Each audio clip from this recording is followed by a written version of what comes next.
Well, karaoke. It's like I'm having flashbacks of our interview with NT Wright now. Oh goodness! NT Wright Don't go there. Yeah, don't go there. Okay, so do we have anyone else joining us here? Do you know? Not that I know of, but there's the possibility someone will want to join the fun as well. So my plan is just to queue it up, and then you guys are all experts at podcasting, so I'll let you guys just respect each other's space and not talk over each other. Just weigh in, and I have no need to do much other than get it going. T, are you doing this through Spreaker also? Yeah, this is going to go to Spreaker, and then Jason, if you could put it on Facebook Live, I believe that would be helpful as well. Yeah, let me get that started. Hey, what are you using to put it on Facebook Live? Zoom? You can go straight from the Zoom output to Facebook Live? You can, yeah. Where is that? You got to get the fancy webinar version, though. It's true. It costs There's like an an extra upgrade $40 a month or something. All right. Sorry, Scott's colleague, I didn't meet you yet. Bill Borror. Bill. He's a Calvinist. You'll love him, Jeff. We're not talking Calvin today, are we? I mean, if there's a Calvinist, you're always talking Calvin. Depravity seems to be an appropriate connection. Yeah. Oh, yeah. All right. So I think Streaming live on Facebook.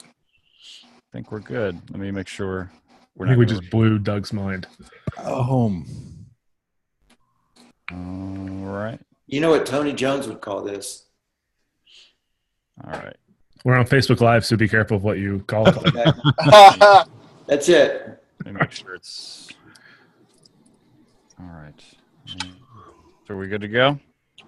So do y'all have a good view of my burrito? I have a good view of your shoulder hair. Can you see the burrito? Where? I Can you see the burrito now? all I can see is your wife beater and your like Sasquatch shoulders. But I'm like literally covering the phone with my burrito. You're frozen. Okay. Cool. All right. So yeah. Welcome to Crackers and Grape Juice. This is a cross-podcast episode with Bill Borror from New Persuasive Words, Doug Padgett from the Doug Padgett Radio Show, Todd Littleton from Pathological. My name is Jason Michele. I'm here with my partners, Tier Hardy and Morgan Guyton, and our friend of the podcast, Jeffrey Pugh, who is a resident of Charlottesville and was present yesterday during the alt-right rally and counter-protest. And we have invited Jeffrey to come and give us his perspective and guide us through a conversation about what we've experienced. So I am going to welcome Scott Jones also here. And Jeffrey, just take it from where we're at. Okay. So as most of the listeners know, the Unite the Right rally, evidently Charlottesville has become ground zero in the fight for America's soul, given the fact that we had a Nazi Bro Tiki Torch rally a number of months ago, followed by a Klan rally on July. And then yesterday, the big one, what some people have called the biggest collection of alt-right, or I prefer neo-Nazi groups in America. So Charlottesville, for some reason, I don't know if somebody flunked Richard Spencer in college and he's still bitter about it, or what the situation is. But yesterday was the big rally. For a number of weeks, people have been in training in different communities in the Charlottesville area, but we heard that there would be a number of outside coming in. And so on the most immediate events were Friday night, there was a worship service. I left at the worship service early, but I understand that that was surrounded by tiki torch bearers. And then on Saturday morning, we gathered at 6 o'clock in the First Baptist Church, African American Church.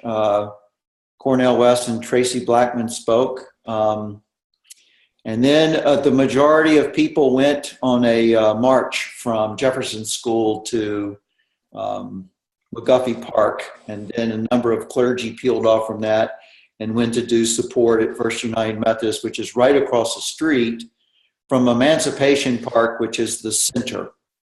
A number of us at that point went to the park because we felt like our call was to bear witness. There was some talk about actions that we might do once we got there, but we went there mostly to bear witness. So we were there until right before the state of emergency was called. Things started going south before the 12 o'clock start of the rally. And I'm not sure, but that wasn't the strategy by the Virginia government to let that permit go ahead. But once the violence started, Virginia came in, declared a state of emergency, and shut it down. The fact that we got out of that yesterday, I was expecting far more casualties, as horrific as that was. And there will be a vigil tonight at 6 o'clock for Heather, the woman who was killed by the car. Mm-hmm. So that's in sort of basic outline. We were there as things got kinetic.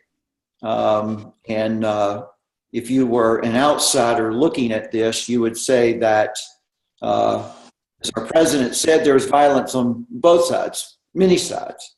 But the fact of the matter is that the violence was initiated by the neo-Nazi groups who actually chose to come here and try to dominate.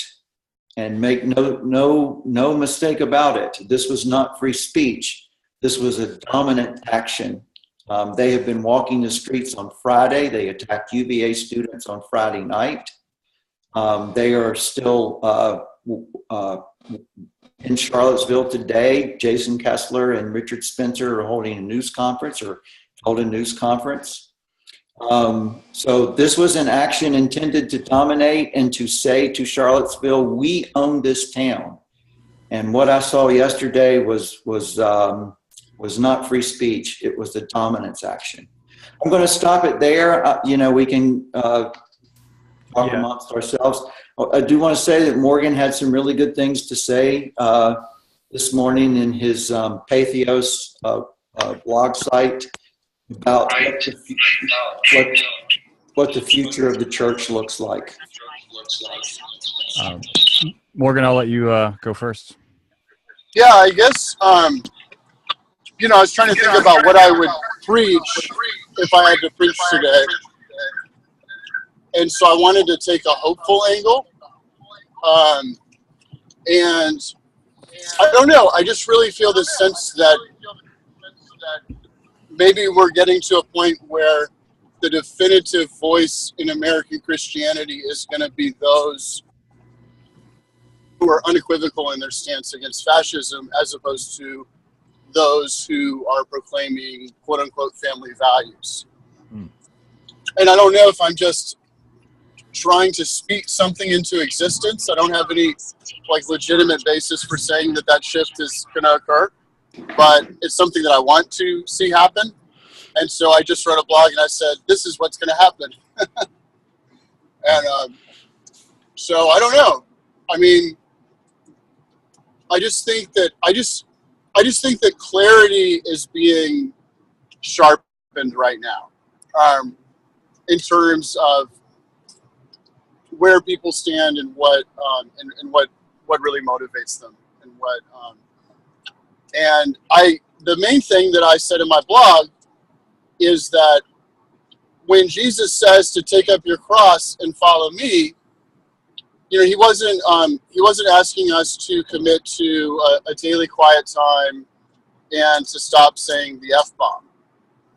He was talking about engaging in public action that would risk our physical lives. Because in the very next verse, he says, whoever wants to save his life will lose it.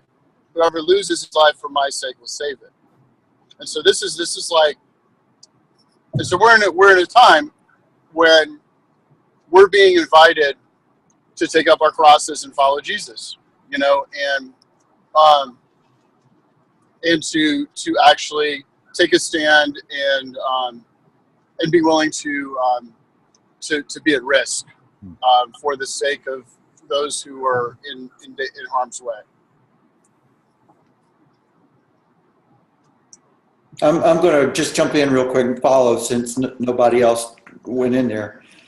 I guess it's in Letters and Papers from Prison, and Bonhoeffer is talking, he's doing stock taking in one of his letters about a book that he hopes to write when he gets out of prison. And what he says is that we are living in the time in which we are going to have to figure out what it is we really believe. And he's really believed to the point where we're willing to stake our life on it. Right. And I think that that's what was happening. That's what I saw happening yesterday. I was scared shitless.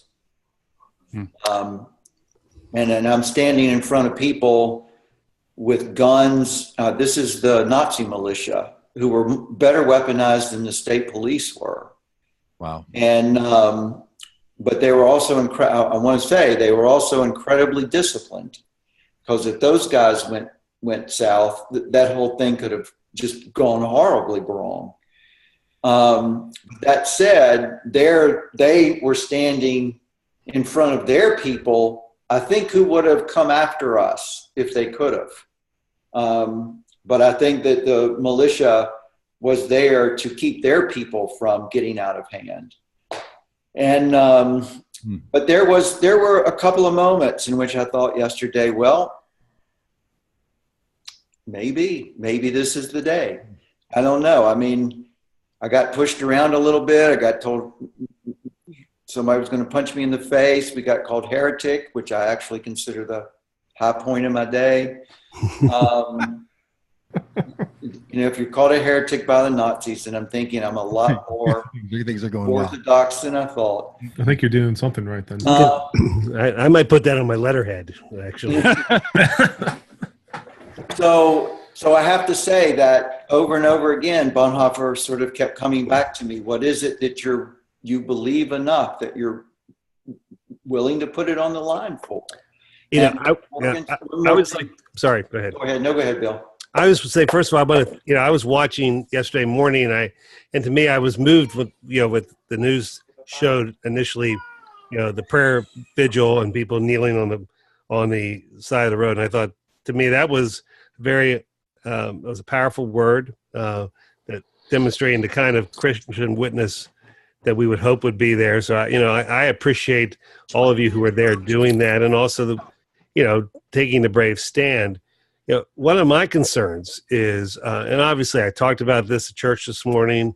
I'm sure there'll be more conversations about it. I'm actually writing a chapter right now for a book. My chapter is the history of Christian anti-Semitism. So, I can update it till yesterday. So that's where I can end the modern version of it, because those anti-Semitic posters were part of the promotion of the event. But I guess one of the things I struggle with is Jeff Sessions and Ted Cruz came out strongly against yesterday. In some levels, what do you do? What is the danger? I'd be interested to hear everyone. What is the danger of the fact that the vast majority of people in this country have condemned that? Yet some of the very assaults on civil liberties and programs that continue to hurt minorities, people of color, immigration, people who are really more dangerous than these Nazis in some levels because they're in the Senate and they're the Attorney General. What is the danger of being distracted a little bit by the extreme while there are these people not only charge of White House things, but have the ear of the president? Yeah, this is Doug Padgett. Yeah, Bill, I appreciate that. But, and Jeff Morgan, I agree and appreciate so much the fact that religious people were there, and that religious professionals were there, and that religious professionals were choosing to use their profession as a marker for what's going on. And I sort of get that, and I get that in the why that carries power in the places where there's still a myth of the significance of the Christian narrative going on. But there's a little piece of me that worries that one of the and I'm not suggesting that you two were saying this, but I hear this a lot in the ecosystems that a lot of us are in, that something as blatant as the KKK and the rise of Nazis and white supremacists killing a woman, terrorizing people, abusing the spirit of humanity. Somehow, that in that process, we ask the question, hey, I wonder how this is good for Christianity. I just want to be super careful about that. You know what I mean? And I know that's not what we're saying, right? I know that's not the only thing. I just think we really have to be like, that's the end of this GPS, I think. That's the end of the line. Like that feels like that's way down the line when white male religious leaders like all of us, the tendency, because I've been trained so much to do this, and some of it because I've been affected and influenced by the Bonhoefferian views of, you know, all of this too, is to take moments, you know, and to ask, what does it mean for my faith? I just really, there's something in me that bristles, and I felt that tension this morning, right? Because we had a church meeting where I had to do my professional pastor, you know, white male professional pastor role that I play there. So I just worry that some of our reflexive movements, and again, I was super proud of a lot of friends and people that I look up to and heroes of mine were there and were taking the role of professional Christian. But man, it just feels like we should be super careful, because the Christian narrative has been utilized in this scourge in such powerful ways. I just almost wanted to see, like, I don't know, I'm not a nudist or anything, but like everyone just out there, all the pastors are just out there as stripped naked as you can be. You know, the way Morgan looks in his car right now. I really didn't want to see that. You know what I'm saying? Like, keep in mind, Doug's a competitive runner, so he could pull that off. Now, y'all, I am going to have to change out of my swimsuit in just a minute because I got to go to this conference. So if you do want to see that, then... the dream.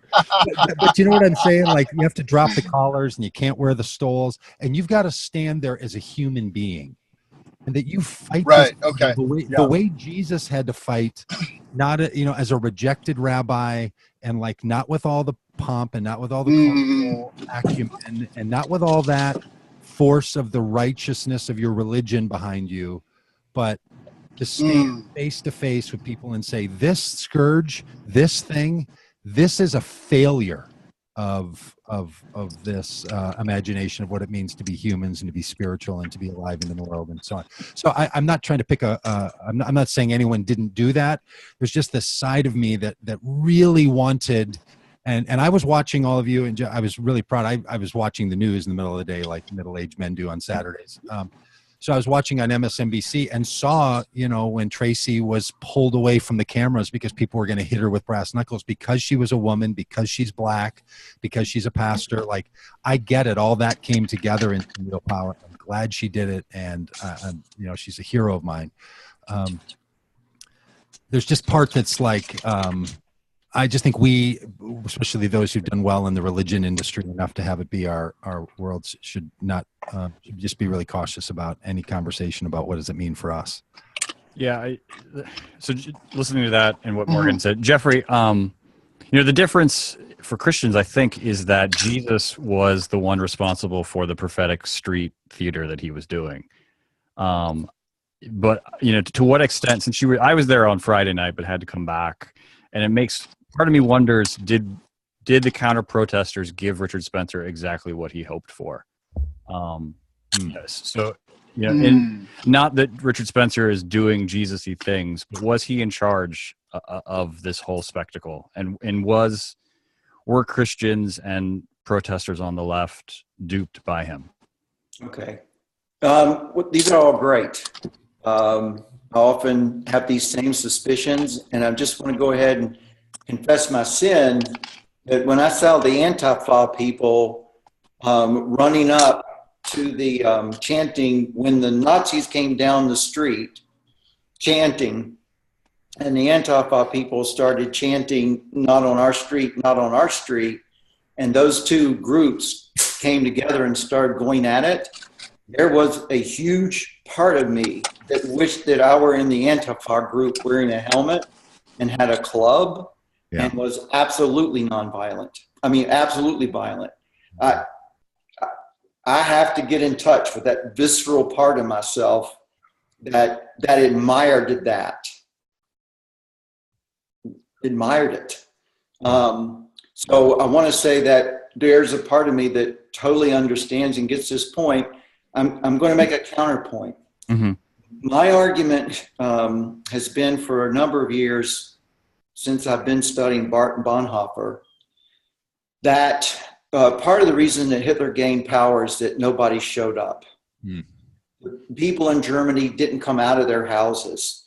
I agree exactly with Doug. It takes more than clergy to come out, but people are going to need encouragement from somewhere. And who are the community leaders? All of our institutions have broken down now. You can't, the institutions that people would look at before for guidance are, I'm not sure how worthwhile they are. So where is there a moral voice in America now that can rally other human beings? And this is what worries me. What I saw in that park yesterday was a kind of, and for those, Doug's read Devil's Inc., probably nobody else has, but I read it. I read it. There's a spirit that manifests itself that metastasizes and grows. I guess it's Goethe that says that the spirits that I've summoned, I cannot banish. I cannot get rid of. And so I see this spirit growing in our country, and I'm thinking, so where is going to, and they're organizing. That spirit grows because they're organized. So where are we going to organize? This was another reason that the anti-fascists, at least, there was a part of them that was like, they're more organized than the church is.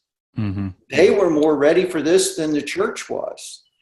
But the church has to be a voice manifesting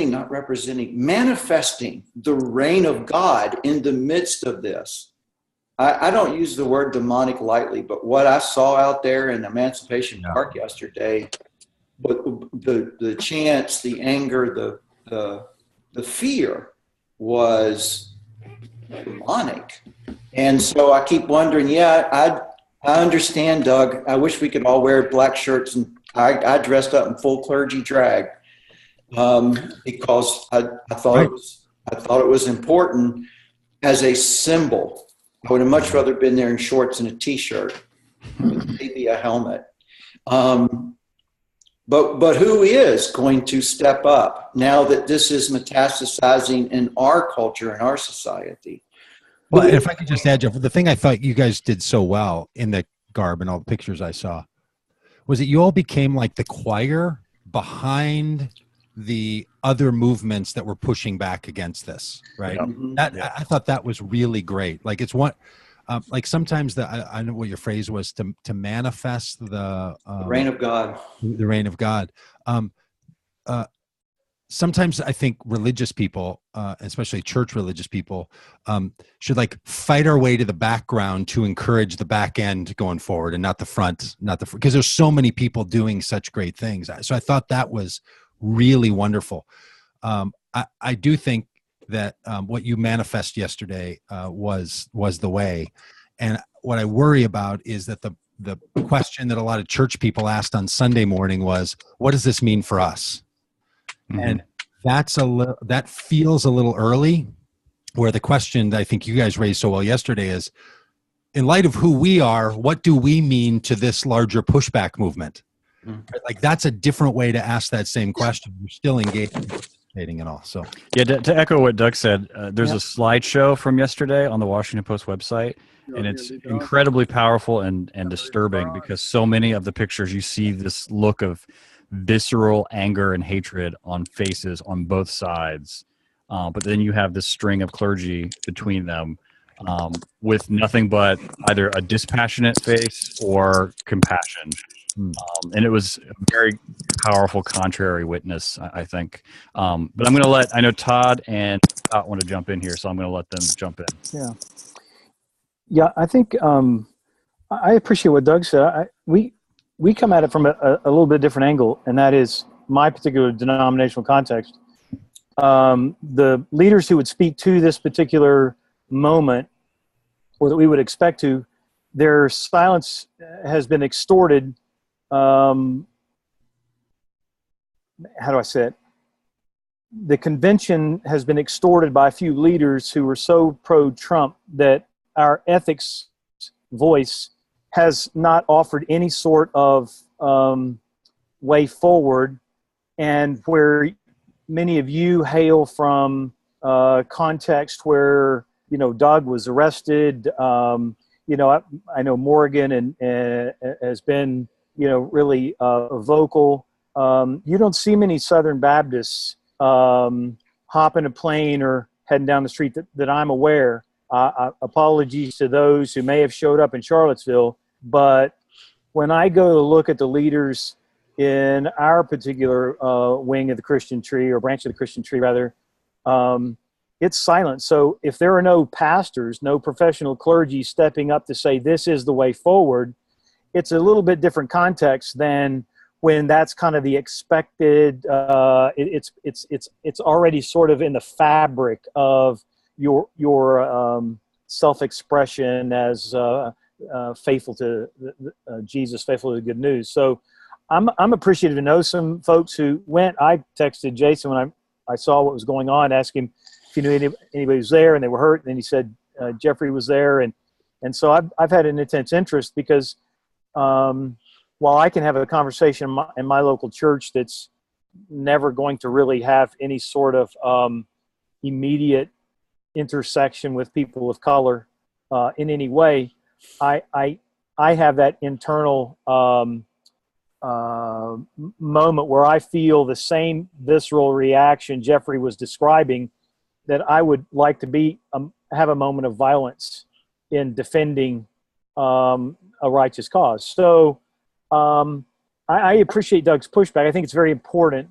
But for those of us from a different context, we're looking for people to say, here's what you do out front, and where the leadership can be easily identifiable as these are clergy and this is what you do, so this is what we all ought to do. So that would be my only counter, not an objection, just to say it's a different lens to witness these things. Yeah, I think that's a really good word. I do find my sentiments kind of resonating with what you said, Doug. I think that a lot of stuff that I saw on social media, and it's just so hard because, we all have a zillion Facebook friends and things like that. But, some of it seems like virtue signaling sometimes, and for the same fear of, like, Doug, what you're saying, like, what does this mean for us in the Christian story? And I think that does, there something in me is reticent. It makes me a little nervous. And yeah, I'm thankful. I think the witness there was tremendous. So it's sort of wheat and tare stuff, right? But also somebody posted something I saw on Facebook. They said, like, saying the gospel frees us from racism, it does as little as saying the Bible condemns X, Y, Z. And they both might be really true on some level, but like sort of stating the truth sometimes it doesn't have isn't altogether that effectual. So I do think, like, there's something right that sounds like this is the long haul, and the degree that we're in solidarity with a larger movement. I think something sounds right about that. Yeah. Morgan. Yeah, Or Jeff, Cool. and Morgan. No, let Morgan go. So I'm going to jump in, and you'll notice that I'm now in my Hawaiian shirt. I changed. I turned the video off, so you can thank me for that. But yeah, no, I really appreciate Doug's point, and I think it's very important not to get into like performative allyship, which is a kind of fancy term for virtue signaling, like being like I'm the woke white guy. Look at me, in response to things like this. I do think that I guess what I'm always trying to do is to find a clearer, more compelling articulation of the gospel in any circumstance, in trying to figure out like what is kind of the hopeful thing that like what can God do to transform what's happening, because like a lot of times I find myself just wringing my hands about, well, Trump just did this, and the Nazis just did this, and staying in a really and I do think that lament is important and valid, and particularly when it's people who are actually marginalized or actually in danger because of things that are happening. I also feel like as a pastor, and particularly on a college campus, like I'm trying to figure out what can I say about what Jesus is calling us to do in our context. And I think college campus is very different than a rural or suburban Southern Baptist church or and I think that each of us has a different context, and there are actions that are appropriate to our context. That it's important not to get into a thing where like I was a little bit annoyed when people were saying this stuff about like, if your pastor doesn't talk about Charlottesville, you need to like take a shit on the floor and then walk out, and so that was one of the more measured things I saw on social media. right. Yeah, fair point. And the thing is that, honest to God, what I think should be happening is we should be talking about white supremacy all 52, all the time, and not have it just be this reactive like.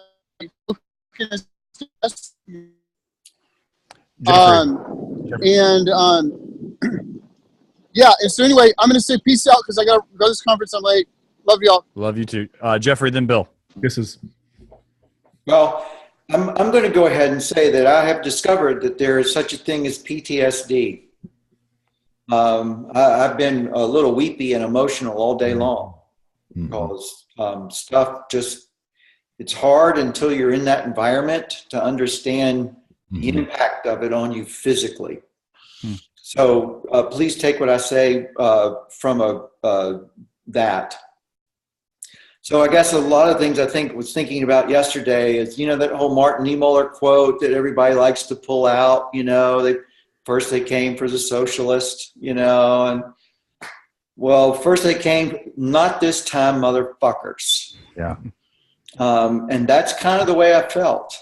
Yep. Now, in my better moment,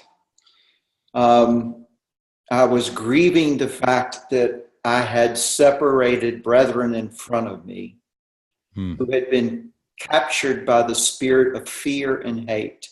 And they lived in a prison that they did not even know. They live in prisons they do not even know they exist within. And there was deep grief of knowing that there was nothing that I could do that was going to be able to break those chains. Now that's where it comes down to, what are our relationships? What are the relationships we're willing to build with people whose views we despise? And Jason, you and I have talked about this, that sort of Will Campbell moment. I'm wrestling and struggling with that now in the aftermath of this. Who is it that needs ministry?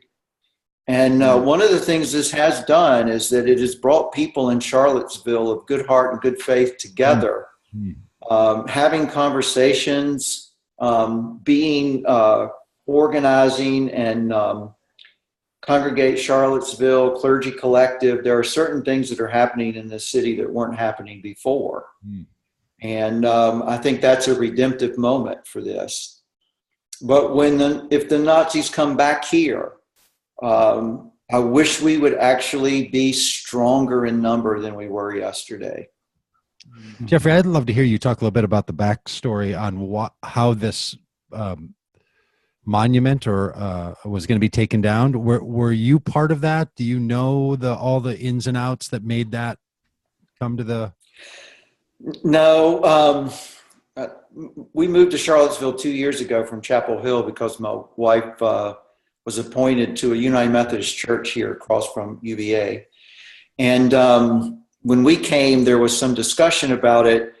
I can't remember in the time frame when it was, but the city council voted to remove the statue of Lee and also of, I think, Jackson.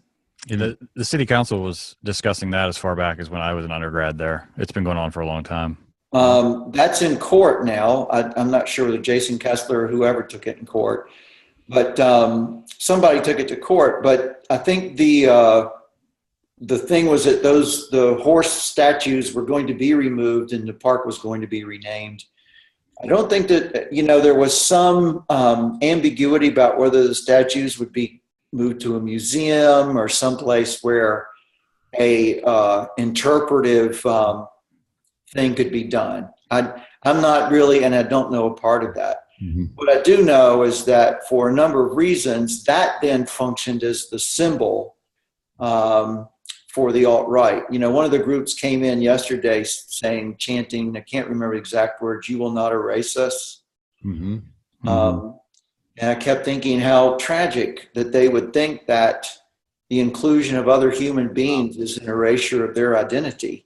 Well, I think you made a really interesting point there about thinking about, those Nazis across from you or those young, it's easy. I mean, these young guys with all their anger and fear and such, and seeing them as lost souls. I mean, I just read a sketch of the young man charged in the driving incident, the vehicular homicide. And just from the sketches they gave him, he sounds like a person who had he was an outsider his whole life, grew up without a father. And so for most of these people, the hate and the fear, they don't come from a vacuum. And I think, to me, what you did in Charlottesville was pastoral. In other words, if the Nazis come to your town, you do something about it. Depending on if your town is, whatever's going on in your community, as a pastor, it's not showboating. It's saying, this is my community, whether it's tragedies, whether it's the drug crisis, whether it is whatever is going on. I think that's part of the being someone who loves your community in the name of Christ. And also, I think the thing about it is that when we begin to dehumanize the other side, there's a danger that we become like them. And I do think these extreme groups are just merely the canaries in the cage of the deeper malaise that's in our country. I mean, again, the people in South Korea were not praying about Charlottesville this Sunday. That's right. And the thousands of more kids who are going to be contaminated by dirty water and air while all this is going on, these things are happening at the EPA. I mean, I think part of this gives us an opportunity to say, okay, here is a rupture. Okay, here's a fissure in the psyche and social, disentangling social structure of our society. As Christians, whether you were in Germany in 1935, whether you were outside of Jerusalem in 700 AD, whether you were in Paris during the plague, you are confronted with your own foibles, your own weaknesses, your own fears, but also the task at hand of what it means to love all people with the good news of Jesus Christ. And I think that's maybe the biggest challenge right now. How do we love our enemies and those who would make themselves enemies of the things we hold dear, what kind of positive, not positive, but what kind of redemptive in ministry do we owe them, or what is the way to engage it? Like I said, all of you, agree with all of you. It's easy to feed the fire of indignation of some. I mean, going after Nazis is pretty easy. I don't mean that. I mean in terms of saying Nazis are bad. And again, I'm not meant what you all did on the ground yesterday was courageous and exactly what should be done. But the worst problems we have in our country, in our country's souls, is not the alt-right.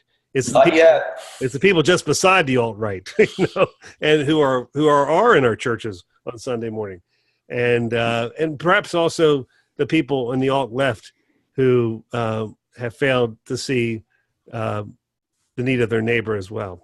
Yeah, and somebody posted, it might have been David Frum, about the perpetrators an example of these young but white guys who are isolated. It's a hillbilly elegy kind of thing. And I think on some level, there's a lot of things that a lot of institutions probably do a lot better than the church. But like Bill, you're an old Young Life guy, like finding kids and relating to them, especially the kids who are kind of furthest out and have the least kind of social connection that I mean, Barack Obama tweeted out, right, yesterday, I think, like, people aren't born to do this.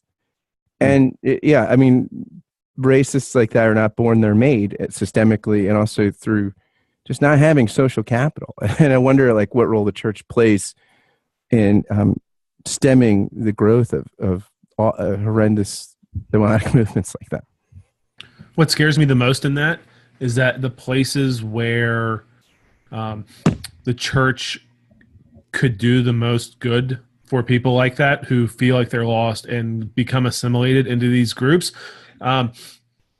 Those are the places where that mentality is more prevalent in the church than in cities where you have a little bit more diverse thought. Just within the state of Virginia, you have the difference between Southern Virginia and Northern Virginia, which is 3 hours. And it's like two completely different worlds. We're 2 hours from Charlottesville here just outside DC, and it's a whole another world. The suburbs here are different from the suburbs in Charlottesville, and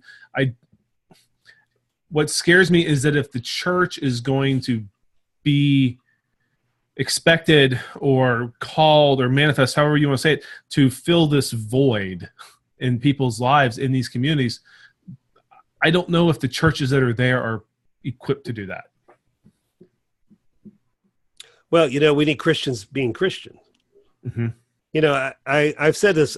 I was born in West Virginia, and the kind of evangelicalism that I was reared in, they wouldn't recognize what's going on now. I mean, these were not educated, sophisticated people, but they loved Christ and they read their Bible. So, back in the day, I could hear now, if someone said something racist, they would say, Bob, that's not right. That's not what Jesus would have us do. I mean, on some levels, we have to have Bible Christians actually read and live their Bible. And for those people who are in those islands, who are the courageous voices in whatever communion or whatever independent group and whatever community, I mean, those of us who are maybe positions where it's a little more convenient for us to take stands, and maybe it's as important to give those folks support and relational courage, because I think that's the front line. I mean, I still believe the gospel changes people's lives, and I've seen racists and of all colors become people working for reconciliation, not because they had a philosophical change or they took a class at a graduate school, is because God and Christ helped take away the hate in their heart. So I think that's still the only thing we have, really. I mean, we have other things, but that's the most important thing. I mean, lectionary reading today, how can they hear if we do not preach? In some levels, that's the foolishness that we're left with, the foolishness that God's called us to in some ways. Todd, you are a pastor in a state that is somewhat to the right of Iran. As a pastor, do you want to speak to what Bill's talking about? Yeah, I think maybe I kind of hear the tension between what Bill's describing and what Tier was just entailing, and I think maybe we need to be more intentional to produce or create conversations where, like I think it might be good if I were to get, say, a group of our youth who will venture out into environments where these are going to be way more normal than when I was their age decades ago. To have someone like Jeffrey on, have a conversation with someone who can at the same time talk about the very deep-seated emotive response from seeing those march into my town, denigrating with others with hatred in the heart, and then to turn around and at the same time then reflect upon it and say, but you know what, I wondered about those people, those whom I could see the hate in, those who I could see their anger, those who I knew deep beyond all of that, their reactions represent someone who's been wounded on their own, who's suffered some who knows what, and probably try to build out that tension. I don't know that I feel real comfortable attempting to say as a pastor, here are the answers for you as you chart your way. But I think if they understood that there are these sorts of tensions that they'll have to grapple with, their confidence in and faithfulness to Jesus in, when they face someone in a college class who sits somewhere located differently than they, and yet seem to espouse these sorts of ideas and notions. And I think to equip them would be to say, let's be aware of these tensions, and then what are the proper means to engage that person. We could engage them at the level of their hate, or could we peer deeper and begin just talking about their human experience and what sort of suffering, what sort of absence, what Bill was then getting at, what are the things that are there, where then we can help young people, and I think we should, obviously adults, but capture a greater sense of empathy for other human beings than what tends to happen as we're kind of amped up in these moments.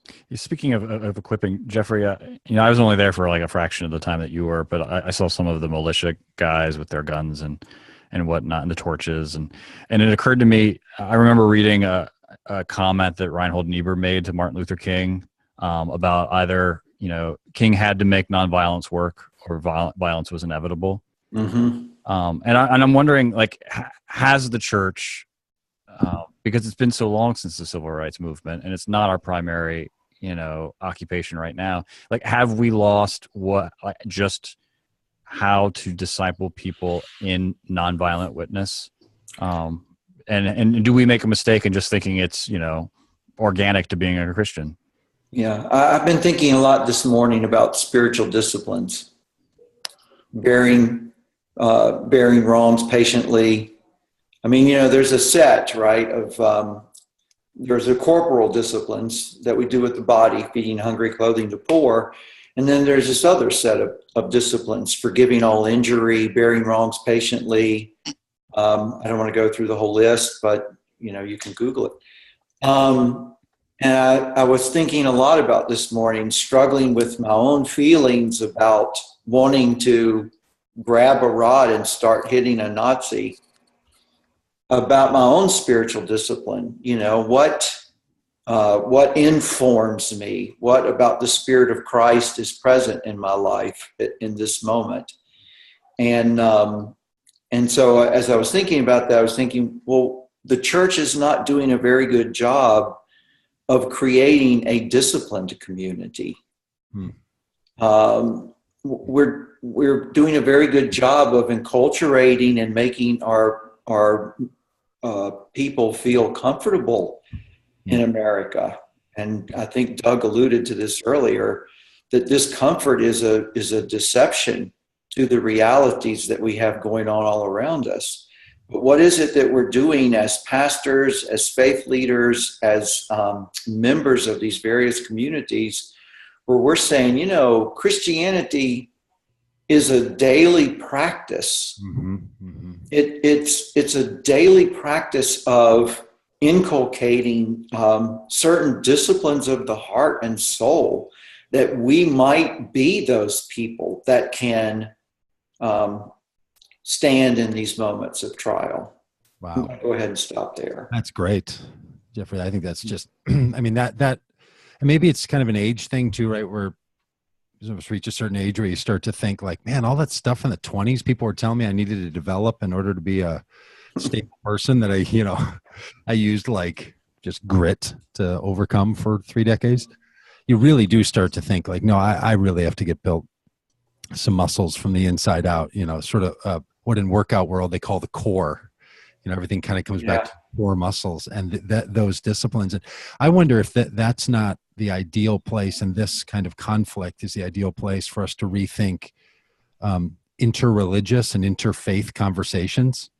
Like, I was really motivated following Michael Lance, who's a rabbi in right down the street from where Solomon's Porch is, and watching what he was saying yesterday and being led by, because watching a rabbi have to do his rabbinic expression on a Saturday and having to reflect on Nazi language and propaganda in 2017, he's drawing on I think from a similar place in the same source, but he's arranging that a little differently. And then all my, hang around a bunch of mindfulness types, and there's a kind of like work that the mindfulness people do, people that are in, maybe Buddhist or not, but they're kind of into I think the disciplines, spiritual disciplines and practices, and this conflict and nonviolent response can be a really interesting place for us to engage in interfaith. We're often like, we do interfaith on like, what positive thing do we want to do, which is a great thing. And like, there's lots of ways we do interfaith, and like talking directly about what it means to be Christian versus Jew, and a Muslim and a Buddhist and a theist and a non-theist. But boy, something like this puts everybody in that spot. And that's what I sort of saw in those pictures. At least my judgment of people is like, okay, now that person looks like, it kind of comes from this crowd, and maybe this person comes from this side. And it was like this great multi-faith expression against evil yesterday. Yeah, one of the people I was standing beside was of no faith tradition, but they said that was the only place that they knew in Charlottesville that they could express their nonviolent resistance to what was going on in front of them. Was standing with you guys. Yeah. Huh. I mean, there were Muslim, Christians, Jews on that line, but there were also there were 2 Buddhists. Yeah. There's a Unitarian. I mean, we all know that they don't believe in God. And so glad you're all laughing. And but there were a couple of self-professed non-believers, pagans, that were there because they said, you're the only people expressing a kind of non-violent, organized resistance. Great. And here's the thing, they were welcome. Now, how come you didn't get to stand next to Cornel West in the picture I saw featured? I just, because he'll be the first to go. I don't know. I was not. Simul Justus et peccator. So, yes, that in fact was the first phrase of Luther that I learned. No, you live it well, my friend. In all seriousness, yeah. Nothing like Luther. It's a goal of my life to be simultaneously justified and sinner. The leaders of this, they let them. They're the ones that called Cornell and asked him to come. They're the ones that called Tracy Blackman. I'm always ambivalent, and those are wonderful people. Cornell put his body on the line yesterday, and so did Tracy. Yeah, they did. But once again, the leaders that Doug was talking about, what would have been like if it had just been the clergy? I think it would have been as powerful a message. Mm-hmm. And so. And you guys are there for the day after and the week after. I mean, you're there. We have a lot of work to do. Yeah, absolutely. There's a lot of work to do, and there's a lot of suffering. I don't know how to describe it. But yesterday was an assault on our community. Our community was clubbed. I have a close friend of mine that's actually in one of the other groups. And she said she was standing on the downtown mall. That car in the video goes right by her. Huh. I mean, like there's nothing between her and the car. Wow. So if she had been a step out of line, she'd probably be dead today. So that kind of thing is traumatic. I was doing legal service from 3 to 7 last night, and we were at the jail monitoring prisoners or people who were arrested to make sure that nobody got lost, in prison. And I have to say that the SWAT teams, the guard, the troopers, I mean, this place is still today a little bit an armed camp. And you don't see how many of these things are continually circling the streets, the continual sirens that are still going off. Jan said in her office this morning it was like a continual siren brigade, which really made her concerned about what was going on elsewhere in town. So I just want to go back to the Cornell West. I know Jason was kind of kidding. The leaders and the people who brought him, they're the ones that, if they want to be with Cornell, that's great. I did take a selfie, I confess. But I'm sure that's why the young people love you, Jeff. The kids, you're popular with the young people. The cool kids with a Z. I will say this: I did chastise Brother West a number of years ago at American Academy of Religion meeting for being in the second Matrix movie. Yeah. I said, if you're going to be in a Matrix movie, it should have been the first one. Right. I'm just saying. Just needed to say no. Just Jeffrey, say no to the sequel. Jeffrey, just speak for your perspective, because there's controversy I know now, at least in the Washington Post, about the police response. And just as someone who was there during the event, like, what was your sense of just how the police responded and when? Yeah, that's a curious thing. I don't really quite understand what was going on.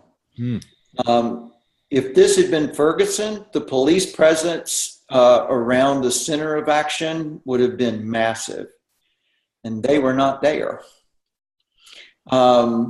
So we were standing on top of the steps of Emancipation Park, our little raggedy-ass clergy group, and one of the actions we were going to do is try to deny entrance into the park for one of the groups that was coming down the street. And as they were coming down the street, I thought, well, great. This looks like the largest contingent of the day, and they have clubs and shields. So this is terrific. It's a magical moment. And so we were there ready to get our beating or our arrest, and the police were standing over to the side behind iron barricades. They were not going to move into that space. And this is where my moment of, well, at least they're out there. The Antifa rushed into the intersection and stopped them. I think there would have been a huge clergy beating if that hadn't happened. Wow. But the police just stood there while they were gangbanging. Wow. So pepper spray was rolling and the tear gas was rolling, the shields were rolling, that stuff you saw on MSNBC and stuff.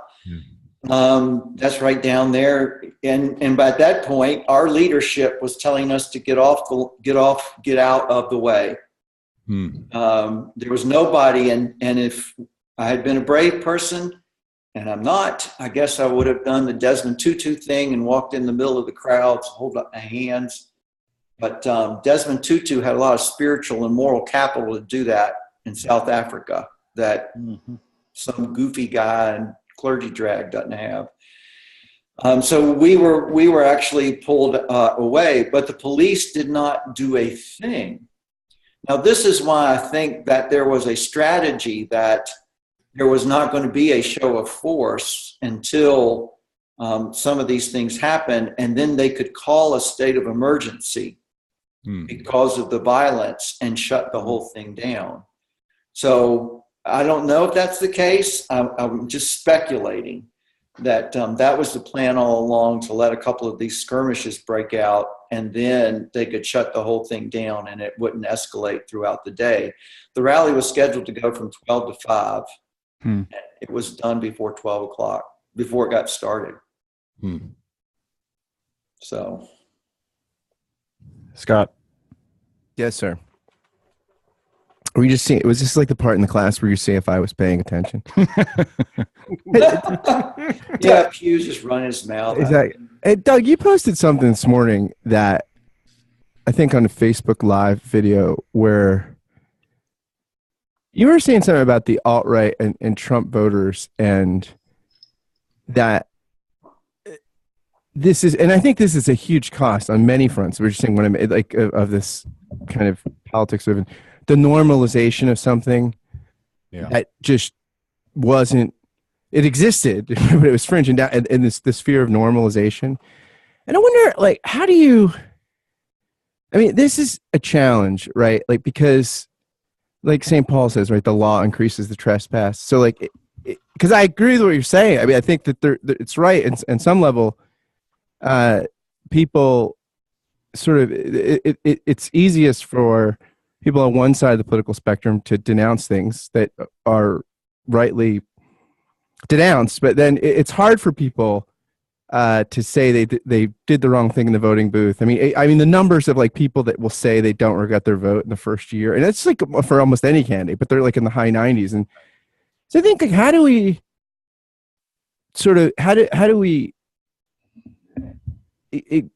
enter into conversations that actually would stem the tide of the normalizing in ways that are constructive and don't just sort of, because I tend to think what the problem with some of these conversations is it just sort of crystallizes or makes recalcitrant the people that made a choice that, so many of whom who wasn't for, the word alt-right people or anything, it was, I think, a kind of a dumb and irresponsible vote, but who are people who are generally have goodwill that can be mustered to stem the tide. Like, how do we do that in a way that and I thought the way you did it today was, I mean, you were impassioned, but there was a sort of, it wasn't over the top, Yeah, well, thanks. Okay, so it was last night. May have been a bottle of wine into it, and I was a little I was really shaken. That's why you were mellow. I mean, what Jeffrey is describing. I mean, I wasn't there. I've been in situations like that though, and I was very much feeling that sort of ache and pain, and knowing that friends were in that risk, and people were being killed, and people were punching one another. And for me, I mean, it started to kind of clarify on a couple issues. Like, the violence is one thing, but you could have, as the clergy did, and as thousands of protesters did, you could protest the very showing up of alt-right, white nationalists, KKK Nazis without there being any violence. Like, those are two separate incidents. One incident is, hey, we should speak out about this. The president of the United States should speak out about it. It's one of the roles of the president of the United States. Like, there's a lot of people who should say things. People in certain positions of authority, people in religious positions of authority should say something about it. Even if there's no fighting, even if there was no violence, just the sheer violent act, the very assault, in legal terms, there's assault and battery. Battery is when you physically harm someone. Assault is when you threaten and put someone in threat. So there was assault happening. This was an assault going on. It turned into battery, but there were two problems there. And I was trying to say, for people to act as if the alt-right community's brazen behavior in that is not from their vantage point solely, just the alt-right people and white supremacists saying, and they said it all day long, including David Duke yesterday, we are here to fulfill the promise of Donald Trump. And to say multiple times, we think this is alt-right 2.0, and we believe that the country didn't know it was as ready for us as it showed itself to be in its vote, right? That's their analysis. I think it's incumbent upon the people who were part of their concluding that to recognize that their vote contributed to those people drawing that conclusion, showing up in that park, someone being killed, and all the assault and battery that went on. Now, you can say, well, that's not why I voted, but as it turns out, I'm just going to be lecturing for another 10 seconds here, voting is not your personal voting on someone's Pinterest board. Voting is a tool that you utilize for an outcome. You can express your own opinion about a whole lot of things in a whole lot of places. The voting booth, that's just not what you're doing there. And so the idea that people would say, well, I know I voted for someone who was soft on white supremacists. I know that the guy was sort of dabbling in this world. I know that Steve Bannon was his guy. I know that he wouldn't denounce white supremacists. But Hillary, the president anyway, that's probably not so bad. Well, that all comes part and parcel. And I got a little bitchy on there about like, and if you didn't vote for Hillary and you voted for somebody else and that got him elected, then I think you got to answer that question too. So that's just my own ballywick about the people who couldn't get over how much they just couldn't have Hillary, and we got this. I mean, I got my own. Well, Doug, I think, by the way, Doug, I think. Hold on, Scott. This is my podcast here. All right, sorry. I just want to say that Doug has a convert, I think, because Scaramucci was on ABC this week saying, I think you would have needed to be much harsher with the moral authority of the presidency. So, Doug, maybe the mooch saw your video. It was like, oh, I'm turning it around. No, I think I agree with Doug that I think yesterday shows that birtherism is the original sin of the Trump movement.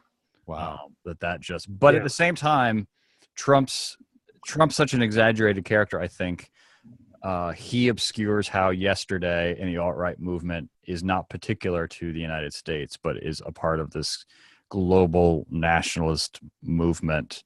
Yeah.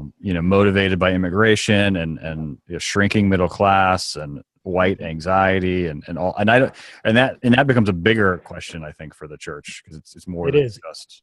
Yeah, us. I mean, yeah, I think you're absolutely right. I mean, we got fire on Friday night, we got fury on Saturday, and I do think a couple things. One, I'm wondering, when you were talking about spiritual disciplines, Jeff, I'm wondering, is going to the batting cage just in case a spiritual discipline to get that club swinging ability up a little bit too, the next time you're in a Nazi crowd. I mean, I think, it's an interesting thing.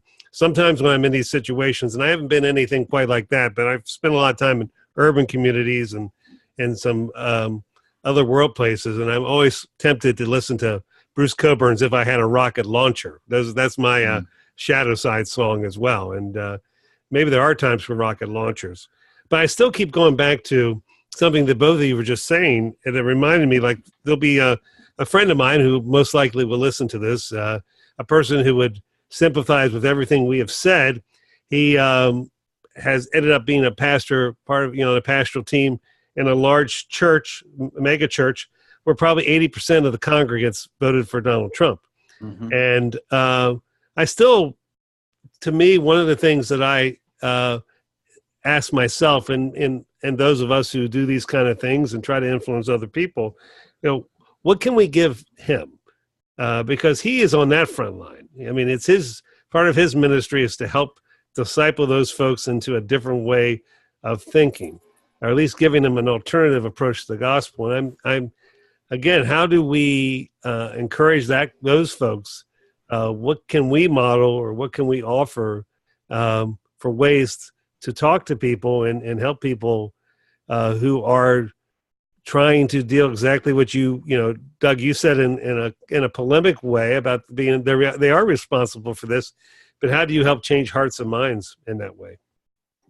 I'm going to go ahead and just make a quick response. Is that, and I can't believe I'm saying this, theology helps here. And there's nothing wrong with that, Jeff. That's a good thing. There's a strategic way. I'm thinking about Todd down in Oklahoma, and I'm thinking about my 5 years in Paris, and Jason up there in the belly of the beast, and Tier up there in the belly of the beast.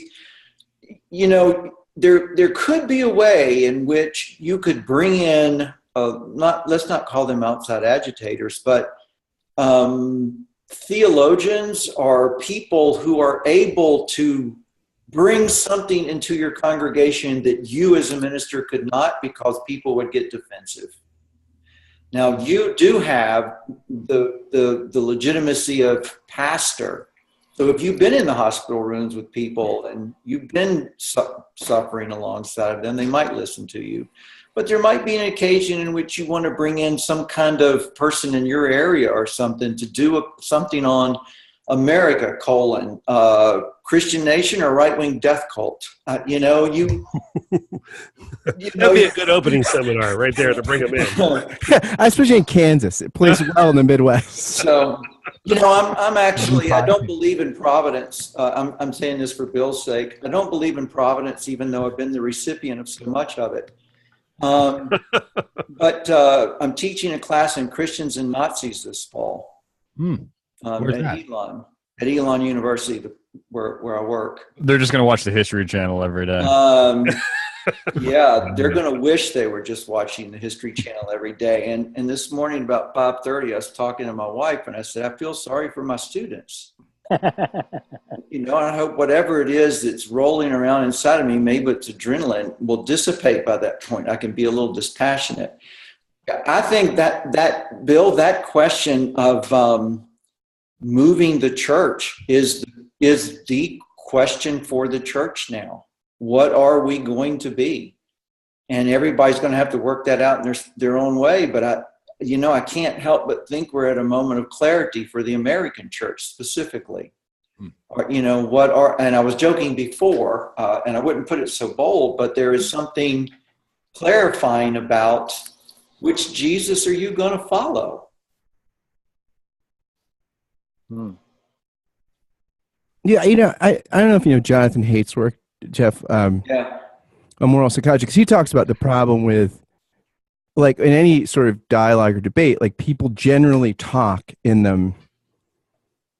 In his study, like, to validate that they're on the tribe or the team that they're representing, rather than in ways that are persuasive to the other person. So, like, I think that's my question, because I think a lot of times, because some of this is not just the prophetic witness, right? But it's the art of grace persuasion, right? And how do you come alongside people and see that, like, and create a sense of solidarity so that like people can reimagine? Because a lot of times, it's imagination, not information, that will move people that probably don't see this as something that is a problem that really needs energy and attention and commitment to address. But if your community's stuck, where do you go for that?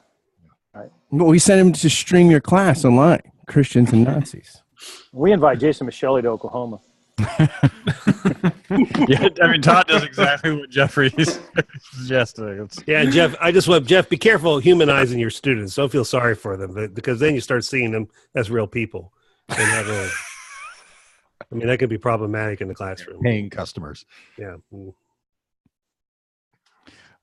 So here, I think we're nearing our stated goal of an hour. Did you want to wrap up? We're doing really good on time, too. I'm quite impressed. Is this the time where we all get to do our plugs? Right. No. So if that was the laugh track. So if anybody watching on Facebook Live or listening on Spreaker, if you have a question, pushback, criticism, comment, now is the time for you to post those, and we will collect those. But as that's happening, I want to read a quote here from Niebuhr. Jason, what book is this from? He just texted this over to me. It's from An American Conscience, which I don't read books. We were sent by Erdman. What's that? We were sent this by Erdman as part of the podcast, actually. I didn't get it. Interesting. Anyways, so here we go. And then we'll take questions. I'm sure people will have lots of them for us. If the white man were to expiate his sins committed against the darker races, few white men would have the right to live. They live partly because they are strong enough to maintain themselves against their enemies, and partly because their enemies have not taken vengeance upon them. They survive, in other words, both by the law of nature and by the law of grace. Damn good quote. I use it because I know how much Scott Jones likes to read quotations as part of this podcast. I do. That's really good of you to make our guests feel really at home. He's a Methodist. They're nice people. All right. So to finish up then, Bill Borror, 15 seconds, last word. Thank you, those of you who maintain faithful witness in Charlottesville. And let's continue to do more and talk. Let's pray and stand with each other. And reach out to those who we disagree with in the name of Christ. Todd Littleton, 15 seconds, last word. I want to say thanks for the group that's gathered here. I've learned quite a bit from everybody, and I think that as a pastor, my hope is to always be listening to the ways in which I can be more informed about my task. Thanks. Doug Paget. I believe the children are our future. It actually is true. And Teach them well and let them lead the way. When I was recounting and talking about some of this, we chose to do it with the kids in our space, in our gathering space, kids still in the room. And I saw terrified looks on their faces, right? Because a lot of parents had kept this from their kids yesterday. And I just really wonder about that. Like it's good for people like us to talk about this, but I don't know. It feels like if you want a different world 40 years from now, you don't start with 50-year-olds. So, yeah. I don't know. No prayer. No offense, Jeffrey. I'm 51. Speaking of Jeffrey, 15 seconds, last word. I think the church of the future is not going to look like the church of the past. There were a lot of LGBTQ people out there on the line yesterday. There are a lot of different marginalized people out on the line because they know what's at stake. They don't have the luxury of ignoring this. Would you say that they are the way forward, Jeff? I don't know. I mean, no, I would actually say Christ is the way forward. But Christ calls an odd sort of people. And I'm not sure, but that the institutional church as we know it won't face a do or die moment here, because the nuns and other people are looking for moral authority somewhere, and if we can't get it, they'll go somewhere else. If we're not manifesting that for them, they'll go somewhere else. And a number of those people in that line yesterday, they'll never affiliate with a church. But by God, they were putting their bodies out there. That's good. Scott Jones, last word. Yeah, Make it a persuasive word. Yeah, just pray. And thank you, guys. I learned a lot today. And yeah, I just pray for grace and imagination, that we could see possibilities that the things look a little bleak today. So it's my prayer. Tier closes out. So I want to read a prayer that was written by Kenneth Tanner, who's a listener of our podcast and many other podcasts, and actually been on quite a few of them. So this is from Ken. It was your delight, Father, to create the one human nature we share in a multiplicity of races. You taught us that all women and men share in the triune image you bestow on all persons. Yet forces of division, fueled by fear, pride, ignorance, and hatred, have plagued our minds and hearts from the moment we fell away from your divine community, waging war from within and without against the colorful diversity and loving oneness you intended for humanity. Founded on created equality, our nation's actual history mars the beauty of our rich racial difference and denies the full dignity of the divine image in all of us. This chasm between our stated ideals and our brutish reality saddens, dismays, and angers us. Cause us to repent of participation in a culture that does violence to the wonderful tapestry of human faces, that tears, scorches, and rends the fabric of human unity. We are one human family under your thrice holy and ever-enduring love, but our thoughts and actions portray allegiance to the lesser gods of bigotry, injury, apartheid, and racial supremacy. Help us renounce apathy and silence wherever there is tolerance for an unholy, limited vision of humanity. Give us courage to speak and act in defense of those most at risk of hostility and harm.